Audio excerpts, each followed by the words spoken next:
it's a joke, guys. Don't pay it. Tell them to kindly go. Don't even tell them kindly. Just tell them to fuck off. Hi, Miles. Thank you so much for coming on. Don't worry about it. How's it going? Good, thank you. How are you? Not too shabby, you know. Just slaving away on these films during this dark time. I know. Well, this is what I wanted to talk to you about today. Mm-hmm. Your amazing films. So, you're creating these films is it to raise awareness for the issue of over 75s being charged a TV license? Completely, India. Nail on the head there. I think it's disgusting what the BBC are doing, and I just thought, hey, someone should talk about this. I think that's a very good point. People should talk about it. And why was it that you decided you wanted to take charge of this situation? Well, it was actually quite a few reasons. So I studied film at uni. And, you know, we're seeing a lot of things. A lot of things are changing in this country culturally when it comes to making films. We're having a lot, due to George Osborne kind of doing new tax laws on films, we're getting a lot of American films being made here and stuff. And I feel like new talent is being kind of phased out here, British-wise, because it's just being incorporated into America, which is fine. No problem there. But I do feel like, you know, there could be more British films being made. But I was like, why is this? And I kind of looked into it more. And the reason I've only come to the conclusion that it's the BBC with this like regressive tax. It's kind of keeping everyone back from achieving their true potential. And the fact that they have the audacity to charge, you know, the over 75s for quality shows such as Britain's Longest Road, I was just like, something's got to change. This is a joke. Enough. Okay. You know, I don't want to pay Lineker anymore, and I shouldn't have to go to prison if I don't want to do that. So it's amazing that someone who obviously is not over 75 has taken such a active role in trying to change something like this. I think it's really important nowadays that we, as the young up-and-coming generations, kind of stand up for those who are older and more vulnerable and may not have the kind of time, inclination, or like the ability to do it for themselves. It's basically about these two license officers in the 70s who hassle this old lady for a TV license and end up killing her in the process. And this was basically made because all of these, the BBC, to enforce this new law, hired 1,000 more enforcement officers for these over 75s. And you can look up job applications for being a TV license. It's called a TV license enforcement officer, by the way, even though they can't enforce or do anything. So that's another story for another time. And I was just kind of like, okay, so you've got these unchecked people, okay, who could be anyone. Like there's no real there's no real training or anything like that. Anyone can apply for a job like this. Going to vulnerable people's homes to enforce a law that shouldn't really exist. And I was like, this is really worrying.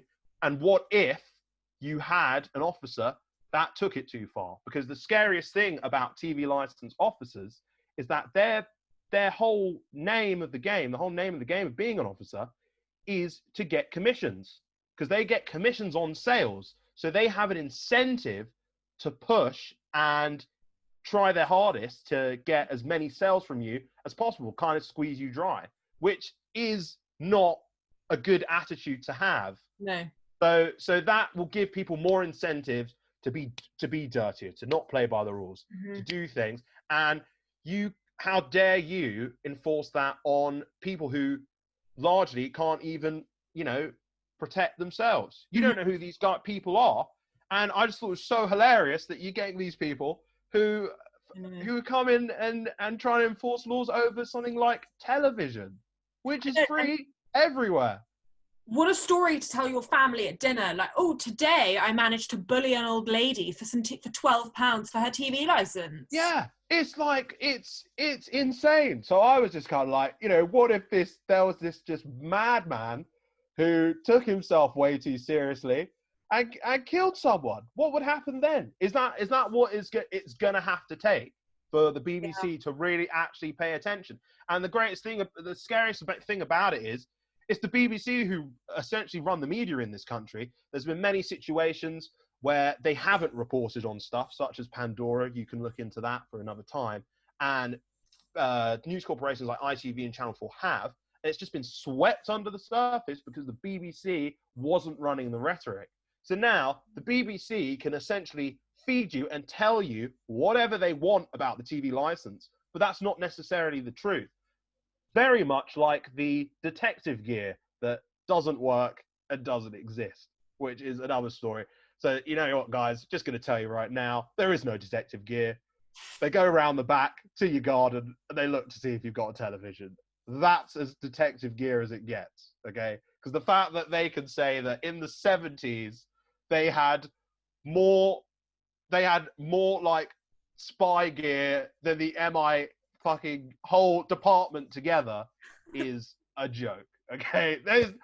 It's a joke, guys. Don't pay it. Tell them to kindly go. Don't even tell them kindly. Just tell them to fuck off, basically. I just think what is, you know, what's quite shocking to me is, I mean, both of my living grandparents they both still have their marbles entirely, right? Yeah, very good news. And they would be able, and they do have family who, if they got a letter that they didn't understand, they could ask us and we could help them out with it. But for instance, there are elderly people, I probably shouldn't say old people, in the community in which I live, that aren't entirely, they're not completely like unaware of what's going on, but there are certain things that slip their mind, or that they forget to do, or they don't entirely understand. And so if they received a terrifying letter in the post that was saying, we're going to take you to court, I mean, I'm not making a joke, I'm being serious, when this could send them into such a frenzy and could be massively detrimental to their health. But also, the other thing is that they may well just forget that they've got it. They've had this letter, they've received it, and then they put it to one side, intending to do something about it, but then they just never get round to it and they forget that it exists. And I mean, that happens. My mum works for a lady who does just that. I mean, she has in the past forgotten to pay quite important bills because she just hasn't remembered that she needs to do that. And, you know, to take that and to almost look to abuse individuals who aren't on top of their game and don't necessarily have the wherewithal to make sure that they're being absolutely in line with all the regulations, I think is really shocking. And I think that as a country, I think we're better than that. This is the whole point, India. I couldn't agree more. Us as a country shouldn't be dealing with this stuff. Look at America, look at Japan. Like, media-wise, it's booming right now. What are we doing? What are we actually doing? We've got BritBox, okay, which is a service by the BBC where they've basically turned around and said, hey guys, how about you pay for your license fee twice? Except one's legal and one's illegal, so they say. And I'm like, this is a joke. You can buy a Netflix subscription and watch the best of the BBC anyways. And they say that they're for the country. Go to America. They've got BBC America. Are they paying the license? No. Is Netflix US paying the license? No. It's these over 75s who's having to pay the license for the whole world. So the fat cats on the BBC don't have to change anything. Look at iPlayer. iPlayer is a joke. The BBC isn't even 100 years old, but it's getting close. So you've got nearly 100 years of content that nobody can have any access to. Yeah. Shows that are like a brand new, they only stay on there for 30 days. Who is running this? And the worst thing about it is, you know, the BBC, they say, oh, well, you know, we're impartial and we don't do ads. But they don't ever, and they see themselves, they like to see themselves as a service that we need. We don't need you to make entertainment for us. What we do need are ideas like, why don't you make a social media application for people that run the license fee, for British people, that doesn't sell your information? Because it's not in their incentive. There's so many different things that the BBC could be doing, but they're not. And the reason why they're not is because they don't care what they need to make, because they're not in competition with anyone. Because it's by law, you have to cough up. And I think that attitude just does not work anymore. Yeah. And it's clear in America, you're looking at things like Amazon Prime. Look at all the I call them streaming wars. You've got Disney Plus, Amazon Prime, Peacock, Netflix. They're all working so hard and pouring all this money and competing to make the best content so you subscribe to their service. The BBC doesn't care. And if the BBC doesn't care, the country doesn't care, because they sadly represent us on a global scale. And I just don't think it's viable anymore. We don't have a Disney. We don't have a Warner Brothers. We've got the BBC, and that's by force. And I think enough is enough. And how dare you then turn around and start charging the over 75s when most of the things you've made are actually off their generation. When they're talking about stuff like, you know, wars and strife and everything in the past, like, you're making so much money off them anyways. And you don't even want to, and I know why they don't want to, because look, India, you've got Netflix, I'm assuming. I do. I've got Netflix. We're not going to pay for that, okay? But the over 75s will, because they're the people that still watch BBC4. Nobody cares. I didn't care when I was younger, and I don't care now. And the BBC knows it. That's why they're doing this. Yeah. Okay? And look, at the end of the day, they're like, yeah, well, it's good value. Well, look, if it's good value, okay, how about make it a choice to pay? If it's such good value, people will want to pay for the BBC services without having to do it, isn't it? Yeah. If they're that good, why don't you come down here like the rest of us and compete? Yeah. I do think it's really amazing that someone who is, after all, I mean, you're 23, you're not 75. This issue does not yet directly affect you. And by the time it does, we all have probably entered a whole new landscape of media.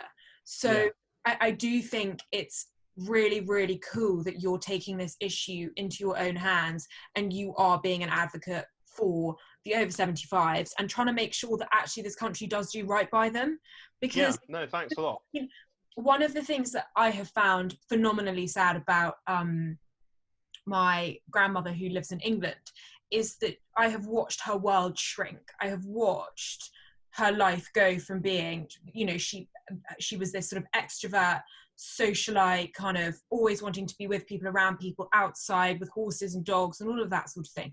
As she gets older, her mobility decreases and she gets, you know, she's had certain conditions in the past, so she is very restricted in what she can do, and especially with the pandemic that we have just had. I mean, she was at home for 4 months completely solidly. She did not leave the four walls of her house. That's and awful.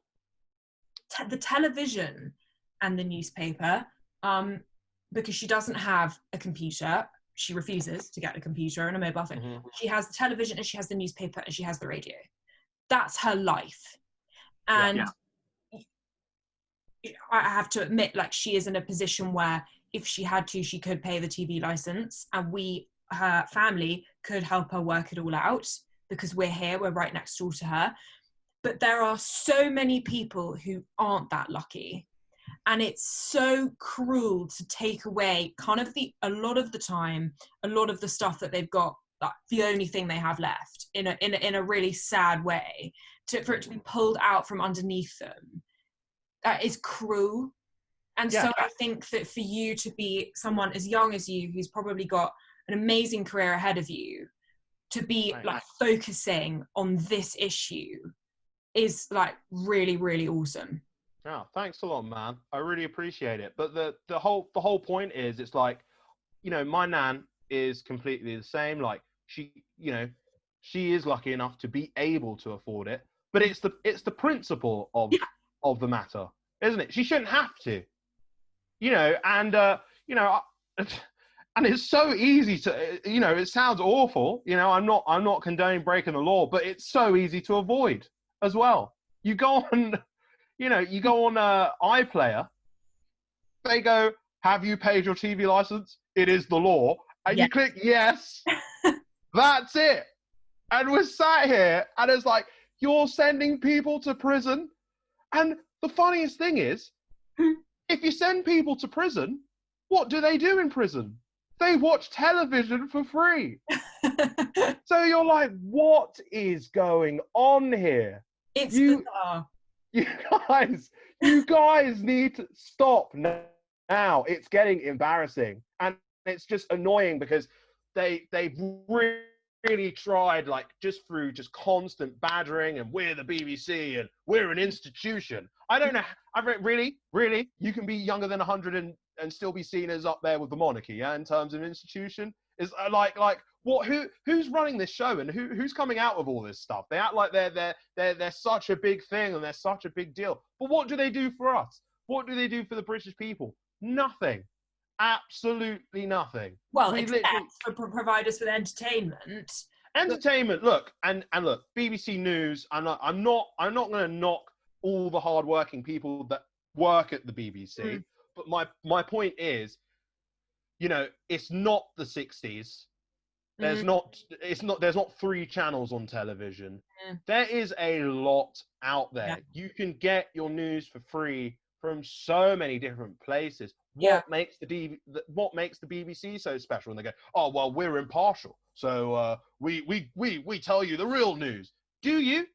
Because that is constantly under threat. Recently, Emily Maitlis disappeared after she had a stern opinion of the Prime Minister. And they love to say that the BBC has always been impartial. It's a joke, okay? They love to say that, oh, well, the government, they have nothing to say. We can do whatever we want. In the 80s, the BBC made a documentary called, they made a documentary about secret societies within government, okay? Very interesting, okay? This was called the Zarkon Affair, okay? They made it was really interesting, and they were like, right, well, you know, all done deal, let's publish it. And the BBC offices, I think it was in Glasgow, got raided by the government. And that film to this day has not been released, okay? But going even further back with the general strike back in Churchill's day, Churchill pushed them so hard to be on his side, okay? And rather than just report the news, they said, no, they were completely silent, because they were completely silent because of the pressure of the government. If the government had no real influence on the BBC, they would have reported it. And that was back then. So the precedent was already set that this is not a clear and conscious idea that can work. Yeah. And it's even worse now. I can talk about loads of other, you know, darker stuff, but probably another podcast for another time. But, you know, look, I love this country, and I just feel that in terms of the arts wise, we could do far more than just be the 51st state of America. And I feel the BBC has got to fix up, look sharp, and if you're going to make crap, by all means, but don't you dare charge the over 75s for it. Yeah. Well, I think I should have stayed silent for longer, because I think it needed a bit more gravitas. Because fine, that's enough gravitas for one day. Never had too much gravitas. there was absolutely nothing that I disagreed with about getting up and looking sharp. They need to get their act together, and I think it's pretty cheeky what they're trying to do. But as I say, I think it is fantastic that you're doing what you're doing. Thank you so much for having me on. You're India. so welcome. Before you go, Miles, can you tell us where we're going to be able to find your preview and then the film? So the preview is it's going to be on Trent TV, I think, which is on Facebook. So you can go to Trent TV. But then the film itself will be on YouTube. But then there'll be a special cut with behind the scenes on a website called Antho, which is a streaming service I run for emerging filmmakers. So you can catch it on Antho, YouTube, Vimeo, whatever you want. Just please, please just try your best, if you enjoy the film, to just share it and try and get the word out there. And the more pressure we can apply, the better, because enough is enough. And I'm going to drop the mic now. That's it. Miles, thank you so much. It's been amazing having you on. Thank you, India. Thank you for having me.